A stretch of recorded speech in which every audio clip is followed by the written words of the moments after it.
Pemirsa, selain kasus dugaan pengancaman terhadap pegiat sosial media Adam Denny, musisi IGD Ari Astina alias Jerings juga pernah terlibat kasus hukum lainnya. Tahun lalu Jerings sempat dipidana atas kasus ujaran kebencian dan pencemaran nama baik terhadap Ikatan Dokter Indonesia.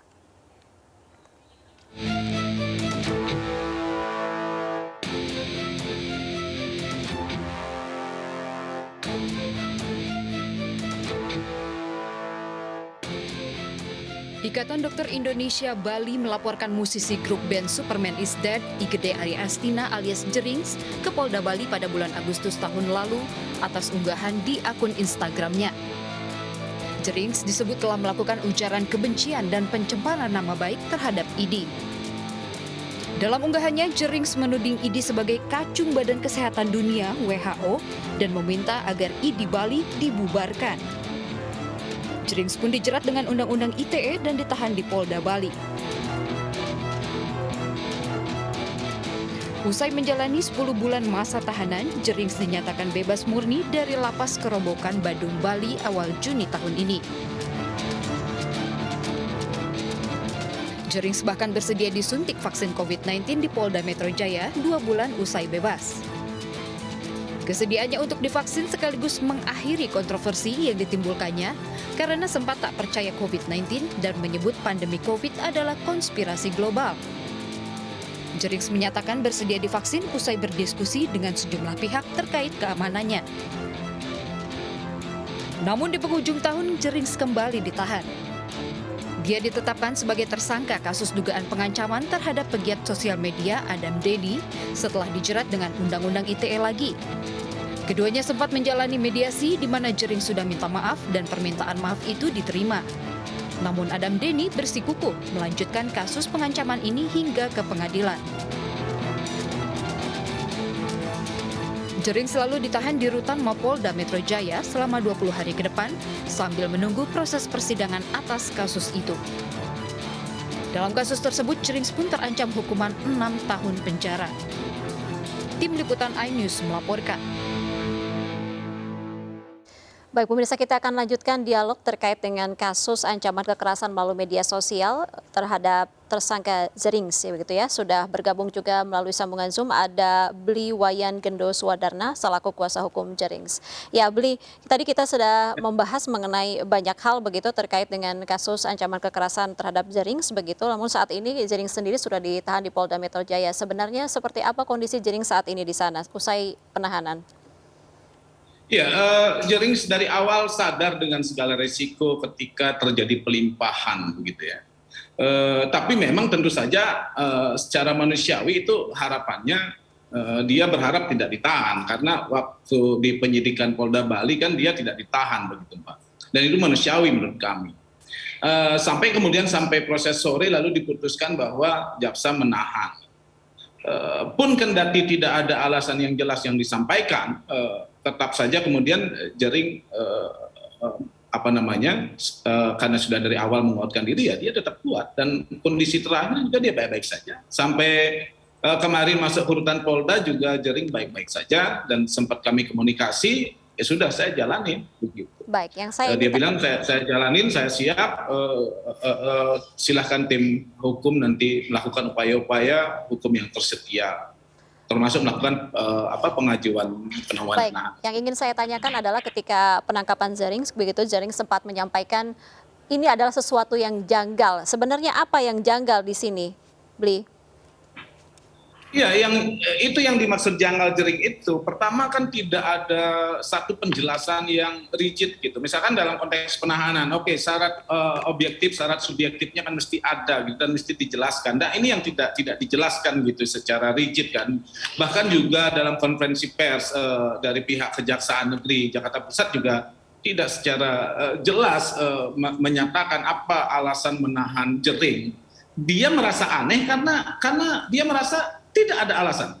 Kooperatif betul. Apa yang tidak dilakukan? Bahkan semalam kemarinnya Mbak, gitu, kami merencanakan sebetulnya di tanggal 1 itu kami datang jam 10 karena kami mengira jam 10 panggilannya begitu. Lalu kemudian malam harinya disampaikan dari pihak penyidik bahwa ini jam 8. Oke, Jering langsung mengubah jadwal, menghubungi kami dan bilang, kita datang jam 8. kita tidak boleh telat. Dan itu yang dia tekankan. Artinya dari awal dia kooperatif, dia berusaha taat gitu. Dan tidak ada tindakan-tindakan apapun kemudian yang berelasi atau bisa diinterpretasi bahwa dia akan menghilangkan barang bukti. Nggak ada. Makanya dia di situ merasa aneh gitu. Untuk kasus yang sebenarnya secara eksplisit pun sudah dinyatakan, pelapor menyatakan meminta maaf. Pelapor menyatakan sudah memberi maaf walaupun minta kasusnya dilanjut gitu. Itu yang Jering bertanya-tanya, ada apa sebetulnya? Apakah ini murni soal memang laporan si pelapor atau ada hal-hal lain yang di luar itu yang membuat kemudian Jering bertanya-tanya. Ada kecurigaan Pasti, begitu di sana ya? Ya, ada dugaan-dugaan. Benar nggak ini karena kasus yang ya sudah gimana sih alasan menahan orang sudah memberi maaf, sudah meminta maaf, tidak mengulangi dan nyata-nyata tidak mengulangi begitu. Baik. Jadi sehingga Jering bertanya-tanya, ini ada apa sih gitu? Kenapa saya harus Artinya ada sampai ditahan? kecurigaan di sana begitu ya, ada kepentingan di sana. Lalu ketika tadi mencurigai adanya sesuatu yang janggal, lalu apa upaya hukum yang akan dilakukan? Tadi berkaitan dengan tidak adanya penjelasan untuk penahanan Jering sendiri. Iya, kejanggalan yang tadi itu ya gini, kalau secara prosedur hukumnya kan paling secara normatif mengajukan penangguhan hukum atau meminta pengalihan penahanan itu Pak ya, yang paling normatif itu, dan kami sudah lakukan hari ini. Tadi kami sudah lakukan. Nah yang kemudian menjawab itu tentu saja apakah soal ada dugaan-dugaan misalkan atau kecurigaan atau pertanyaan-pertanyaan yang menggelitik dari Jering gitu, kenapa dia ditahan itu mungkin akan banyak tereksplorasi dalam proses persidangan. Dieksplorasinya di situ gitu. Apakah ini benar murni, apakah ini hanya soal Jering dianggap mengancam atau sebetulnya ada ingin membuat Jering diam misalkan karena dia kan orang kritis. Yeah. Tapi kalau ingin membuat Jering bungkam misalkan Jering udah bilang, oke, saya mau menyudahi kontroversi gitu. Bukan kontroversi, mohon maaf. Saya mau menyudahi pendapat saya supaya kemudian bisa lebih fokus dulu menata hidup gitu. Kalau itu manusiawi. Iya, Beli kalau dilihat dari pasal yang disangkakan begitu ada pasal ITE di sini 2 pasal ya, 27 dan juga 29. Apakah sebenarnya pasal-pasal undang-undang ITE ini tepat begitu disangkakan pada Jerings? Pertama, sebelum menyatakan tepat dan tidak tepat, kami mengkritisi dari awal apakah tepat menggunakan alat rekaman tanpa izin digunakan sebagai alat bukti untuk mentersangkakan orang.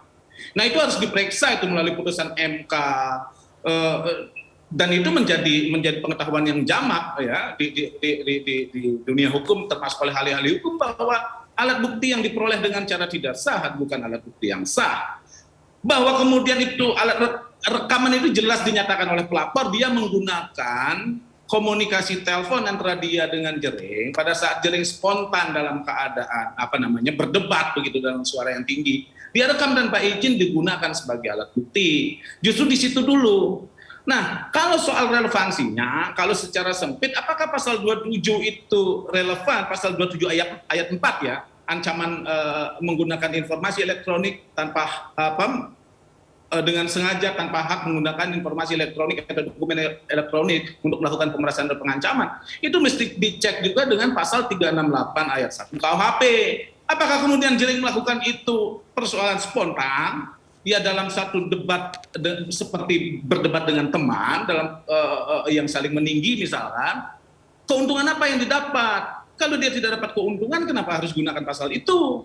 Lalu kalau pasal 29 dengan hal yang sama menakut-nakuti, melakukan ancaman kepada pribadi misalkan, cek lagi alat buktinya gitu. Dan kami agak meragukan kenapa menggunakan alat rekaman.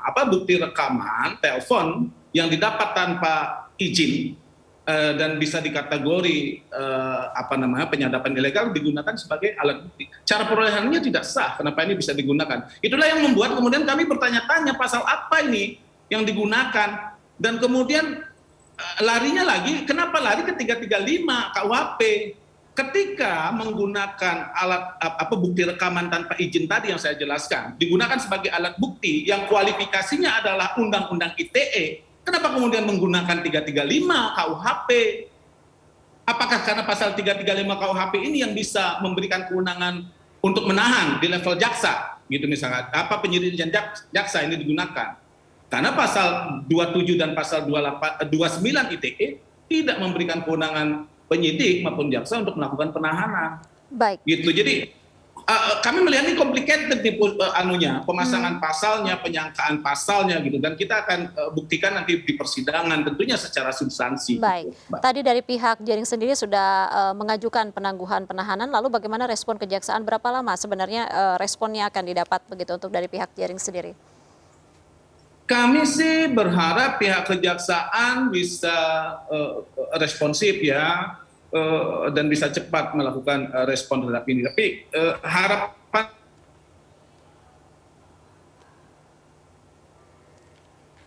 Baik. Baik, Bli.